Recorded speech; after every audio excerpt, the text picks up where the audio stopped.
I'm of the Nisga'a people.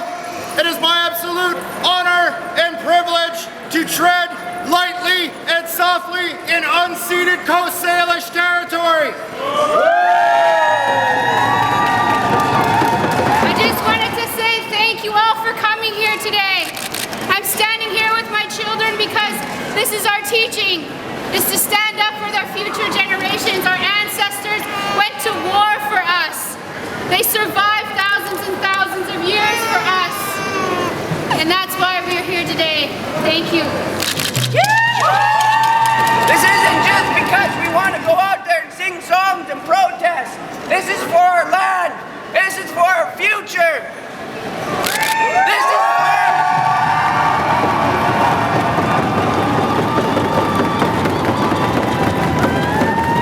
So many different ages, so many different colors coming together to stand together.